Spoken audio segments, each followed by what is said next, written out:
Hello and welcome to another lockdown video. We are still sat in front of the computer.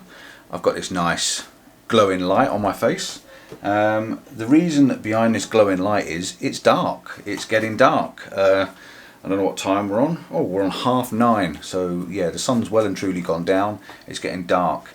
I had a phone call a little while ago, or Denise had a phone call a little while ago from her mother saying there's some satellites coming past. Well, they also know we're on a meteor shower tonight. So I've been inspired to make you a video. I'm going to take the camera out. I've got the Fuji out. Fuji's ready. I've got the little Samyang on there. I've pre-focused it because I've got a mark on the top so I know where infinity is. I've cleaned my lens, make sure the lens is nice and clean. I've got my cable release so I can lock off the camera, and I've also got a couple of these gel warming pads so that I can wrap a towel around the camera and hopefully keep the condensation out of it. I've also got the Winston tripod out. I don't think I need the great big Benro, so I'm going to use my Winston. Light pollution is going to be an issue because I can only go to my back garden. My back garden is very small and I live in a small town type thing. It's not a village, it's a bit bigger than a village, but it's definitely a town. So I'm going to set the camera up for you. I'm going to fire it off across the top of the house so I can see the chimneys and the TV aerials and stuff like that. The North Star, the Polaris star, is somewhere over in that direction. I've had a look on my phone, I've got the phone app out and had a look at the sky just to see where everything was. So I'm hopeful that we're going to get a few meteors because we're at the end of the meteor shower. I've checked online, we've got this app online, or not this app, this meteor shower updates, and it does say on here that you know the 21st to the 22nd of April is pretty promising. We're on the 24th, so we're tailing off of it. So we'll give it a go. We'll see what we can do. If not, we might get a star trail. If not, we might see the satellites. I don't know what's going to happen, but I'm going to set the camera up, leave it running tonight. I'm going to have 25-second exposures, probably at f2 on the Samyang, and I'm going to balance, see what the first couple of test shots are. I'm going to try between ISO 800 and ISO 1200, something like that. It's going to be on the bulb setting, and I'm going to put my trigger release in the back, lock it off. So all I've got to do then is pretty much push the trigger on, lock it off. The little red mark shows it's locked off, and that will just keep shooting and shooting and shooting on continuous shooting as long as you put the camera on continuous shooting and not bracketing. So I'm going to put it onto continuous, which it's going to be on, and then yeah, just let the camera do what it's going to do. I'm going to need about 140 to 200 photographs to do a bit of a star trail, but you never know what's going to happen. So I'll speak to you when I'm out in the garden. That's going to be probably about 11:30 tonight, 11:45, and I'll set the camera up, leave it running for an hour, come indoors and watch a film, and yeah, let's see what happens. So I'll speak to you in a little while when we get outside, when it's nice and dark. Right, so I've actually come out in the garden at the moment, and I'm just looking around the night sky, using my phone as a bit of an app. I've got a brilliant app on there, a View Sky or Sky View or something like that. I'll put the links to the apps below, or the names of them below anyway, just so you can see what they are. And just excuse my light because I've got my iPhone light on, as you can see, or my Samsung light, and it's dead bright on my face. So I've just had a look around the sky just to see what it is I can see. And really good news is, and if I spin you around, you might not be able to see this, but if I spin you around, right behind me where the house is here, just above the house up there is the North Star. So if it all works well and I'm pointing my camera up that way, I'm going to get this perfect circle. So it's not dark enough yet. It's still only 15 minutes after I last spoke to you. It's only 9:45, so I'm going to go and get a cup of coffee, get myself something warmer on, get me hat on, get me stuff ready, and I'll come out and see you about 11:45 maybe. See you later on. Right, well, I am out in the garden. The time is 11:46, as you can see that. That's the time. I've just set the timer running now. It's taken me a few moments to get it set up. I'm not 100% sure whether this is going to work, to be honest. There's a lot of light pollution. I tried a few different angles because it's obviously darker this direction than it is shooting that direction.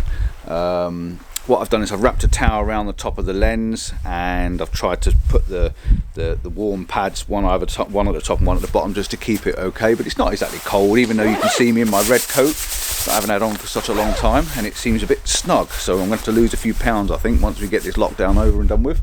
I'm going to leave it running now. When I first came out here about 15 minutes ago, there was a light on. I've got something in my mouth. There's a light on down the street, and it was lighting my roof up, and it was really quite bad. So I don't know if this is going to work at all. So if it doesn't work, you may never see this video. If it sort of works, I might show it anyway. But the camera's on the timer mode, and I've got it on continuous shooting, and it's locked off on the cable release, so it stays shooting all the time. It's on 25 seconds. I think I've got it on ISO 400 at f2, and it's focused to infinity. Now I've done a small video the other day on how to set the lens to focus infinity, so I might actually tag that onto the end of this just to show you how I've set that lens up, because I didn't quite complete the video, but I think it might be worth you seeing just to see how I've got the lens set up, because it's dark. One thing I will say about doing these sort of things is know your camera, know where all the buttons are, that you can operate them in the dark, because you cannot see anything, and you don't really want to see, you don't want light shining in your face like I've got now when you're trying to set the camera up, because it just blinds you. When I look up into the sky now, I can't see anything, because obviously I've got a light right in front of me. So I'm going to go in now. I'm going to put a film on. I've got something on Netflix to watch, so I'm going to watch that. And I think I saw a shooting star just then. And hopefully we'll catch something. But like I say, the light pollution is massive where I live in this town. I'm not in the middle of a big city, but it's definitely, there's a street light on the front of the house, so it's not going to be very good. But we'll see. We will see. We'll come out in an hour's time. Maybe switch the camera off, or just leave it running until the battery's dead. I put a brand new battery in, completely clean SD card. So we'll just see what happens. Fingers crossed, guys. Let's hope for the best. She wants to be a superstar. She wants to be a... Oh, dresses are as well. She wears dresses that got like a little cape on.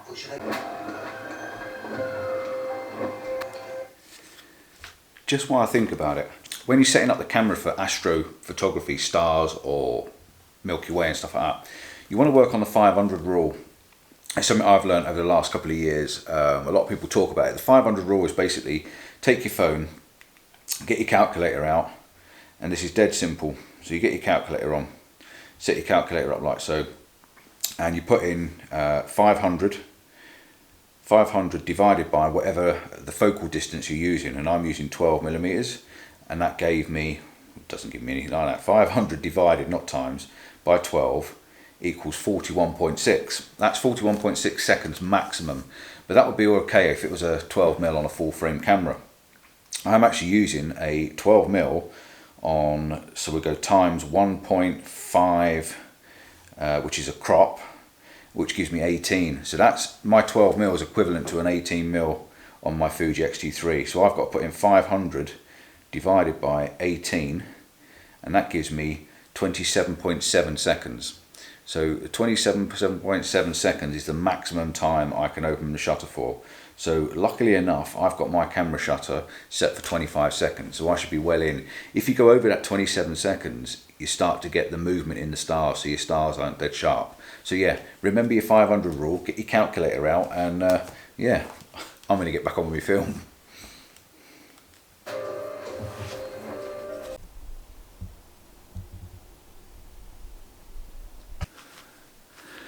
Right, well, I've come back outside, and it's getting on a bit later now. It's now quarter to 1 in the morning. So yeah, it's been going an hour, and the camera's still going, which is good news. I brought a torch out as well, a light. I'm going to leave that out here for now, because before I finish the last exposure, you must always remember to do a painting one. That's going to give me a painting. You should do it on the first exposure, to be honest, but I didn't think about it earlier on. Do a painting just to get all the shadow areas, i.e. the chimney pots and everything that I've got in the picture. We're going to get that all painted light, so we can use that in one of the frames. And then we're going to do one more exposure, which is called a dark exposure. We're going to cover the lens up at the front, so it's completely black. Take another exposure, and that'll give us any hot spots. So if you get any hot pixels in your sensor, because the sensor's been going for such a long time, and you get these little white hot spots, the black one will actually pick out the hotspots. So when you put it through the program, which I'll show you, you can remove the black image, which takes off those hotspots. So yeah, it's still going. I'm going to leave it going now for another 15 minutes. Then I'm going to do them, switch it all off, put it all away. I won't come back on and show you that anyway, but I'll finish them off, and then I'll see you, or I'll speak to you on the computer tomorrow morning. So yeah, 1:45, and it's a gorgeous night. What a shame we're not out in the mountains.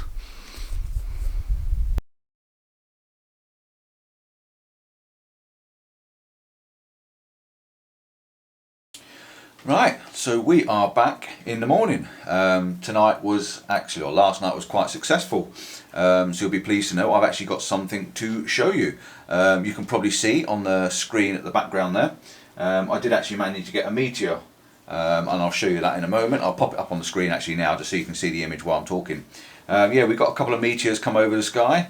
That one's a pretty strong one. It's pretty good. I was quite impressed with that. So yeah, I managed to do a star trail. I managed to do a couple of little videos that you may have already seen one as well. If I put it on the beginning of this video, you know, of the stars moving and stuff like that. So I thought I'd just show you quickly how to put a star trail together. It's ever so easy. I know that I was out shooting the meteors and I got a few, which was good. But why not use the frames that I took anyway? I took about 176 frames, I think it was, in that hour and 10 minutes. That I was out there, so yeah, we did quite a bit. So yeah, let's quickly jump over to Lightroom, and I'll quickly run through Lightroom, and I'll use another app as well called StarStax, StarStax, StarStax. I'll put a link for StarStax in the down below anyway, in the comments. Sorry, in the description. It's a free download, so just download it, and I'm going to show you quickly how to use it. There's 3 ways that I've used it. One is for making a star trail that looks comet-like, and I'll show you what that is. One that makes a star trail, in fact I'll put the image up now for you. One that makes a star trail comet-like, which is there. One that makes a star trail solid, so it goes all the way around, or you know, from start to finish, which is also there. And another one, you can have a long comet as well. But you can also use this, as you make the star trails, you can also use it and save each individual layered frame, so you can actually make a time lapse out of it. So then you can import them back into Lightroom, which I've done. I'm not going to go through them all, but I'll go through a little bit to show you how to do it. And then you can open up a time lapse and do a slideshow that's at 24 frames a second basically. And then when that's done, you see the little videos as you'll be seeing while we're going along. So yeah, they're pretty cool. It's pretty easy and dead cool when you get around to doing it. So right, let me jump over to Lightroom. So let's switch Lightroom on, bring Lightroom up, and what I've already done is I've already imported all the photographs into Lightroom. I'm going to do a basic edit on them, and all the images you can see are copies because I've already done the originals and I don't want to mess them around. So I just wanted to go through it and make sure I knew what I was doing. Well, I knew what I was doing, but I just wanted to make sure I went through it without messing up too much, and I can just make it a little bit easier for you now. So yeah, I've got all my originals in there. We're going to go into develop. I normally go halfway down the scene, which is somewhere about here, and you can see the bottom one's already a different colour anyway. Somewhere down here, pick an image and do a bit of basic editing on it. Basically, I want to make it look a bit more natural. So we're going to bring the temperature down because we want to make it look more like night sky. I didn't have any filters on. I didn't use the new night filter from K&F that sent me the other week. I just wanted no filters on and just get on and done it. So I'll bring the sky down so it looks a little bit more bluer. We don't want it too blue because there is a little bit of ambient light in the sky. So go down to blue. We're going to put a bit of contrast on there. We are going to increase the whites because the whites are very important. We want to get the whites in the stars. We also want to increase the clarity. The clarity for me just pops out the little stars a little bit. The shadows we're going to come down just a little bit, and we've also got dehaze on here, so I'm going to add a little bit of dehaze, and then I'm going to go down to sharpening, and I'll push my sharpening up to around 50-60%. There's nothing too fancy about this editing, and then I'm going to press Alt on the keyboard and I'm going to slide the masking up, and as you can see it's white, and as I slide the masking up it starts to only show the parts I want sharpening. So I'm going to slide it all the way up pretty high. There's about 80%, and what that's doing is only showing me the stars. So that's basically sharpening all the stars, and that's all I really want. And then I'm going to just lift the luminance up a little bit, and what that will do is that will just get rid of a little bit more of that grain that you may have in the image. Now if I bring up the information on the image, which if I press I twice, you can see in the top here we've got 25 seconds at f1 it's saying, but that's actually f2. It doesn't register on the lens. ISO 400, so I've managed to get it down to quite a low ISO. I know it says 50mm, but it's actually 12mm. Because I'm using that Samsung lens, it doesn't come up with any information on the screen. So I know what I was on, f2, 12mm, ISO 400, and it was 25 seconds. So if I zoom in on 25 seconds, you can see, yeah, there's a little bit of grain in the background, but you can see the stars are quite nice and clear. Now the lucky thing is, that actual star that I just zoomed in there, that star there, one single star right there, is actually the North Star. Now I did bring up that app, didn't I? And I'm going to pop up a few little images on the screen in the corner for you, so you can see the little pictures of the app as I was going along. And I knew that the North Star was somewhere up there, but I'm dead pleased it's actually ended up that one there, which is virtually right in the middle of the screen. So when I crop this, or when I put this star trail together, I know that it's all going to float around that North Star, which is going to be absolutely fantastic. Right, so I've got that image done. I then go back to grid by pressing G. That's my image there that I've just edited. I would then select all the images by Control A. That selects all the images that I've got in line, and then all I do down there is go down to sync settings, sync the settings, and then I'll make sure crop is clipped, and I'll make sure white balance is clipped, and all the other settings. If you click all settings, then everything could be done, and then click sync. And what that will do then is that'll sync every single image, so every single image hopefully will come up exactly the same. But my computer's dead slow, so I'm not going to wait for that to happen. I'm actually going to stop that process because that'll take forever on my computer. So I'm going to stop that. And what I'm going to do is I'm just going to jump over to the unstarred images, because I've got a lot of images here already done. Of other ones. Right, here we go. These are all my original images I've already done, and you'll see that all the originals in here are already done. They're already color coded. Halfway down the night, if I go to this image, and then halfway through the night, or halfway through the time, you can see someone decided to switch that light on that I was on about last night. So I've got a load of nice dark images, and then suddenly the light comes on, and I've got a load of images with the light on. It just so happens that it's actually worked in my benefit, because it's actually illuminated the roof, which is quite nice. I'll also go right down to the bottom image. You can see the light goes back off again somewhere around here. Yeah, the light goes off there, and then there's all dark again on the shadows on the roof. We'll go down to my last one. We've also edited our dark screen. This is our dark photograph. The dark photograph there, which is the one we took with the cover over it. If you zoom in, there is actually a few little hot spots just on the screen, so we definitely needed that one. And then the last image was the one I painted the roof, and you can see the roof is really bright, but I painted everything and it looks really bright, so I can use that image then to recolor the roof. Right, so let's go back to grid, Control G, or just press G on the keyboard, sorry. All my images I would then export. So I know if I could press Shift, Control and E, I will come up with my export, and I would export all these images, when it works properly, I would export all these images as a JPEG, full JPEG, into a folder. So I've already done that, so I'm not going to mess around doing that again. And then what we would do then, we would open up our new folder, or our StarStax. So we bring up our StarStax, and we want to import the images. So all we have to do then is look for the images. The easiest way for me to do it is if I open another page on another screen, go into my StarStax, and then I've got a full set of JPEGs which are in this one. So I bring this over, we've got a full set of JPEGs inside this folder. They're all in there, they're all color corrected, and including my dark screen. So we then select all of them by pressing Control A, and then just Control and get rid of that last one. We don't want that last one highlighted. All we want to do is highlight the ones we're going to move over. So we grab all of them, drag them over there, and we drop them onto there. You now see all these images have just appeared over in this far side, and then it says on the top here, dark screen. So we want to get on our dark ones. We go back down and find our dark image, which we know right down the bottom. Click on our dark image, and that now down the bottom here somewhere, when we get down the bottom, should be a dark image. So that's our dark image. It will subtract that dark image away from all the light images. Right, so to simply start this off, there's a few little settings you want to get in here. First of all, I use Lighten. Don't want to use all the other ones because they're just messy. So you click on light, make sure it's light. If you want that comet effect, so it looks like the star trails are sort of moving like a comet, you click on comet. It gives you an average, which is pretty good. So you would keep it on an average, just give a small comet. I've tried long ones, I've tried short ones and different ones. Make sure this is ticked, subtract the dark image, because that will take that dark image away, so it'll take all your hotspots away.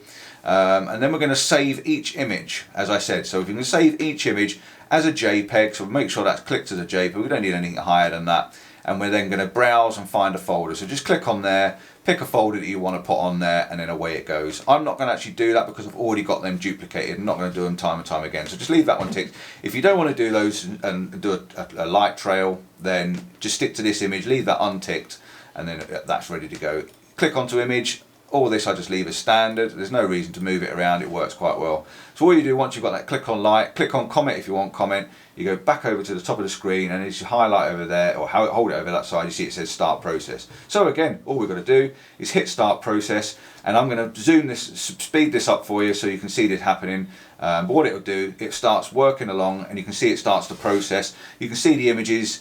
There's obviously a plane come through there, so you know you can see that's a plane because it's quite obvious. And then you'll see gradually as it moves, it starts to get a bit blurry. And what that's doing is it's basically building the image as we go along. So I'm just going to speed that up, and I'll come back to you when that's done.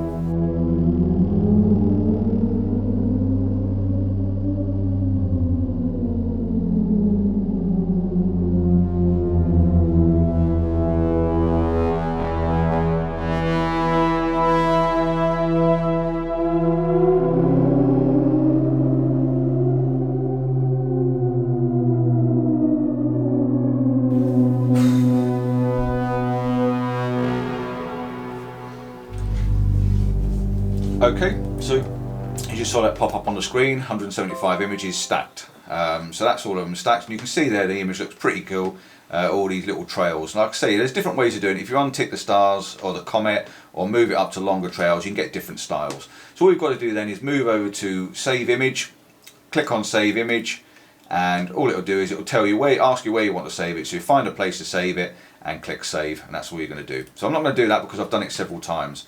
So that's as simple as it is in the StarStax, and this is StarStax 0.71, and it works very, very easy. I'm now going to show you how to edit those images. You can see I've got several different versions of them. Inside this first one is the basic Comet. I've called it Comet 1, which is the basic one. That's a copy of it. Then I've got Comet 2, which is a normal one, which is basically a full trail. Then I've got Comet 3, which I think was a longer one, and then Comet 4, which was a long comet. Just say Comet, a normal one. Blah, blah, blah. You get what I'm saying anyway. What I'll do is I'll just bring this up just to show you what it is I'm going to do. Let me bring this one up. It's going to open on my other screen, so I have to bring it and bring you back over here. So you can see on this screen, this is a dark image. This is the Comet one. And you can see the comets, all the stars look like little comets flying around the North Star. And you can see the North Star was there, which was right in the middle of my roof, which is really quite cool because it gives you that lovely circle. But down here looks a bit horrible and not very nice. But we've got a lighter version of that. So if we go over to the light version, go out. So it's this one here. This is the one I want. So we open up this image, I'm going to drag it across. So you can see this image here next to this image. You've got the two different images. One's really, really bright. That's that base image we took where we coloured it, and this is the image we've done with the StarStax. So you've basically got to open those two images up in Photoshop. So I'm going to get rid of those two, and I'm going to click on that one, and I'm going to drop it into Photoshop down there, and that should open that one up for me. And then I'm going to go into the StarStax one, and I'm going to open up that dark one, which is going to be that one. Drop it onto there. Right, let that open up. Right, so we can see we've got two files open up. On the top there we've got the base layer, which is this one where we want to get the light, and then we've got the top one. Now I've got a program called Rara Pro, which basically means if I click on stack, I can open up both these images in the same one. If you haven't, you have to select the whole image, you have to get hold of the image and drag it over and drop it on top of the other one. So I'm not going to do that on this because that's just a little bit time consuming. I know that I can just click on my stack, and what it will do is it'll open both these images here on top of each other. So I've got this one on the top layer, turn it off, and that one on the bottom layer. So all I've got to do now is simply click on the layer blend, put it on lighten. You can now see that it's kept all the lighter pixels and got rid of the darker pixels, and then I get rid of my opacity and I bring my opacity down until it looks a little bit more natural, which is somewhere around like that, and that gives me that natural looking image with the roof and the star trails. I could even go down a little bit more on the opacity. Let's just go down slightly more because it is dark after all. So there you go, you can see the roof and you can see the tree and you can see the stars. The other thing I do while I'm in here is get in my crop tool, and I just bring my crop. I like to keep my crop at a 6x4 because I know that that's the shape I want. And I'm just going to get rid of the edge of that tree because there's a little bit of a blur down in that bottom corner which I don't want. So I'm going to just move that over slightly, and you can just see that the North Star's there. And I'm just going to lift it up so the North Star is bang on the centre of that thirds line. So it's exactly on that thirds line, it's right in the middle of the screen, and I've got rid of that blur down the bottom and just kept a nice little bit of the roof, and that's about all I want to keep. So I'll click on OK. That's now cropped my image down. I then pressed Control Shift and S, and what that will do is that will bring me up a layer to save. So I just literally save it as a JPEG, click on JPEG, save it. I'm not going to save it in there again because I've got another one in there. So you save it where you want to save it and keep your file. It's just quick, as simple as that. So I'm just going to click on there and click no because I don't want to be duplicating time and time and time again. So that will give you a finished article, something like these, wherever they've gone. I've just moved them across the screen. So that gives you a finished article, and I'll pop the finished article up on the screen for you. Secondly, the other thing we're doing, in this folder, we also kept these. These are the 3 folders that I made as Star Trail, Comet Save, and that's a long one and that's a normal one. And inside there, if I go into this one, each of these individual JPEGs will all be, if I can open up this for you and bring it back over and show you, each of these JPEGs are each individual layer. As you can see, as you open and click across, each individual one is stacked it together. So you can actually pick as far as you want with as much spin and spiral as you like. So I'm going to go back out of that. I'm just going to go back into Lightroom and just show you what I do with them now. So bring Lightroom back up. So inside Lightroom I've got these folders down here. We're going to go on this one, which is our stars normal.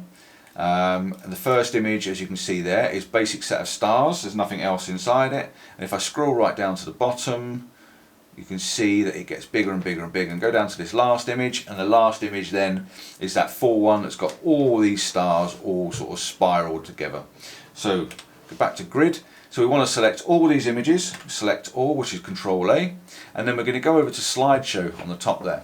So we literally click on slideshow, and that will bring up the slideshow panel. And what the slideshow will do is put all these images together as you export them as a small video. Now I've downloaded these small little time-lapse clips. There's a 24 frames per second, 25 frames per second, and each of those, each of those have been downloaded. I can't remember where I've downloaded them from. If I can find the link, I will promise I will put it in the description below. I've had them quite a long time, but if you Google it, time-lapse templates for Lightroom, you'll find them. They're easy enough to find.